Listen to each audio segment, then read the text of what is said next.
Assalamualaikum warahmatullahi wabarakatuh. Yang saya hormati Bu Leli selaku guru pembimbing kami dalam bidang studi bahasa Indonesia ini, dan yang saya sayangi teman-teman semua. Perkenalkan, nama saya Maulida Hasanah. Saya dari kelas 11 MIA 4. Jadi di sini saya akan menjawab 2 pertanyaan yang diberikan oleh Bu Leli. Langsung saja kita ke pertanyaan yang pertama.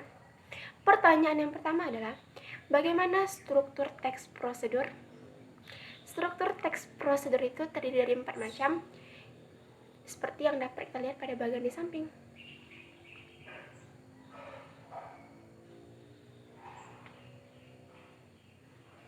Seperti yang terlihat pada bagian di samping tadi, teks prosedur itu terdiri dari 4 macam. Yang pertama itu ada tujuan. Yang kedua itu ada bahan dan alat. Yang ketiga ada langkah-langkah. Dan yang keempat ada penutup. Baik, yang pertama kali akan saya jelaskan adalah tujuan. Tujuan pada teks prosedur itu adalah pengantar umum sebagai penanda apa yang akan dibuat atau dilakukan dan motivasi dalam melakukannya. Tujuan pada teks prosedur ini dapat juga kita artikan sebagai pengantar tentang topik yang nantinya akan dijelaskan di dalam teks. Yang kedua itu ada bahan dan alat. Bahan dan alat di sini berisi tentang rincian bahan dan alat yang nantinya akan digunakan dengan ukuran yang akurat. Yang ketiga itu ada langkah-langkah. Langkah-langkah di sini berisi tentang langkah dalam melakukan teks prosedur tersebut yang dibuat secara urut dan bertahap. Yang keempat itu ada penutup. Penutup di sini berisi tentang penekanan pada keuntungan dan ucapan selamat melakukan sesuatu. Baik, sekarang kita masuk ke soalan yang kedua. Soalan yang kedua adalah, bagaimanakah kaidah kebahasaan yang harus diperhatikan dalam penulisan teks prosedur? Kaidah kebahasaan yang harus diperhatikan dalam penulisan teks prosedur itu terdiri dari 2 macam. Yang pertama itu dapat kita lihat dari strukturnya. Yang kedua itu dapat kita lihat dari unsur-unsurnya. Baik, yang pertama kali akan saya jelaskan adalah yang kita lihat dari strukturnya.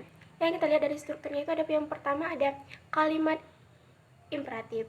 Kalimat imperatif itu adalah kalimat perintah yang bertujuan untuk meminta atau melarang seseorang melakukan sesuatu. Yang kedua ada kalimat deklaratif. Kalimat deklaratif ini adalah kalimat yang berisi pernyataan yang bertujuan untuk memberikan informasi tentang sesuatu hal. Yang ketiga ada kalimat interrogatif. Kalimat interrogatif ini adalah kalimat yang berisi pernyataan yang bertujuan untuk meminta informasi. Yang keempat ada konjungsi temporal. Konjungsi temporal ini adalah kata penghubung yang menghubungkan secara kronologis kejadian, tempat dan kejadian kedua peristiwa yang memiliki keterkaitan. Seperti contoh ya, seperti itu, selanjutnya, sebelum itu, sesudah itu, lalu, dan lain-lain. Yang kelima ada verbal material dan tingkah laku. Verbal material adalah perbuatan yang mengacu pada tindakan. Seperti contoh, rebus ubi itu, angkat meja itu, angkat kursi itu, dan lain-lain. Sedangkan verbal tingkah laku adalah perbuatan yang mengacu pada tindakan, khususnya ungkapan. Seperti tunggu sampai 5 menit lagi, tunggu sampai matang, dan lain-lain. Yang keenam ada partisipan manusia. Partisipan manusia itu maksudnya adalah mempartisipasikan atau mengikutsertakan manusia di dalam tulisannya untuk membantu pembuatan langkah-langkahnya.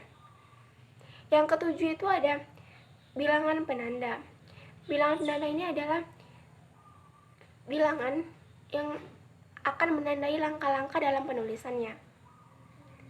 Baik, selanjutnya saya akan menjelaskan unsur-unsur kaidah kebahasaan yang dapat unsur-unsur kaidah kebahasaannya. Selain struktur kaidah kebahasaan yang harus kita perhatikan dalam penulisan kaidah kebahasaannya, yaitu ada unsur-unsur juga yang harus kita perhatikan dalam penulisan kaidah kebahasaan. Bukan hanya struktur saja, tapi juga dilengkapi dengan unsur-unsurnya juga. Unsur-unsurnya itu terdiri dari yang pertama, kata-kata perintah, seperti yang berakhiran i, yang berakhiran kan, dan yang berakhiran partikel la, seperti menjadilah, kemarilah, dan lain-lain. Yang kedua itu ada kata teknis. Maksudnya itu adalah menggunakan kata-kata teknis yang berhubungan dengan topik. Seperti kalau topiknya itu berhubungan dengan wawancara, istilah-istilah yang digunakan juga harus yang berhubungan dengan wawancara. Seperti contoh, tanya jawab, negosiasi, verbal, non-verbal, kontak mata pewawancara, dan lain-lain. Yang ketiga ada konjungsi penjumlahan. Konjungsi penjumlahan ini maksudnya adalah di sini itu menggunakan kata-kata konjungsi dan partikel yang bermakna penambahan. Seperti contoh seperti itu, lalu, sesudah itu, dan lain-lain. Yang keempat itu ada pernyataan persuasif. Maksudnya adalah di sini kita juga harus banyak menggunakan kata-kata persuasif. Yang kelima itu ada deskripsi alat. Maksudnya adalah jika teks prosedur itu menjelaskan tentang bahan dan alat, kita juga harus mendeskripsikannya seperti bahan-bahan apa saja kah itu, jumlahnya, warna apa saja kah bahan-bahan tersebut atau alat tersebut, dan lain-lain. Sekian jawaban dari saya yang dapat saya sampaikan. Kurang dan lebih saya mohon maaf. Saya akhiri. Wabillahi taufiq wal hidayah. Wassalamualaikum warahmatullahi wabarakatuh.